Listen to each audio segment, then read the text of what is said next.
Қайырлы күн баршаңызға, менің каналыма қош келдіңіздер. Бүгін сіздермен ең дәмді, керемет, жұмсақ болып шығатын айраннан пирог жасайтын боламыз. Өте оп-оңай жасалады. Соңына дейін көріп, тіркелуді ұмытпаңыздар. Алдымен жұмыртқаңызды қосып, үстінен шекер қосып, жақсылап араластырып алыңыз. Бір келкі болғанша қанты шамалы еру керек. Артынан ас содасы, жарты шай қасық және разрыхитель қосасыз. Онда араластырып, айраныңызды қосыңыз. Бәрі бір келкі болғанша араластырыңыз. Кез келген айран жарай береді. Міне осылай сода болғандықтан кішкене көлем береді.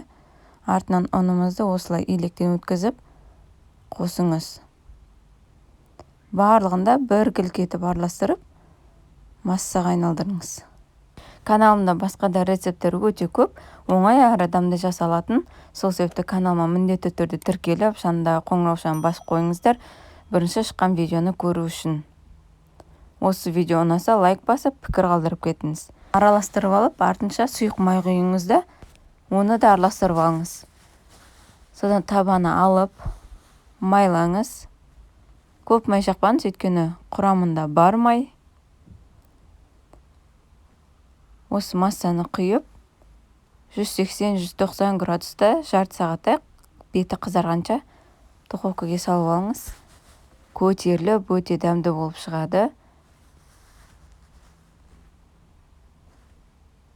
Міне мен осылай қойдым. Арасына жаңғақ, кез келген өзіңізге ұнаған ягодын салсаңыз болады. Мен ештеңе салмадым, бірақ бетіне осылай грек жаңғағы мен сгущенканы араластырып, піскеннен кейін бетіне құйсаңыз болады. Сәндік үшін және де дәмді дәм береді.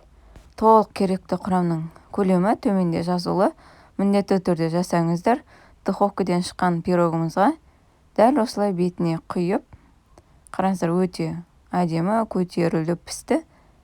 Бетіне жағып, қонақтарыңызға ұсынсаңыздар болады. Кез келген дастарханның сәнін келтіретін және де өте дәмді шаймен ішуге пирог. Баршаңызға ас болсын. Каналыма тіркеліп лайк баса кетіңіз.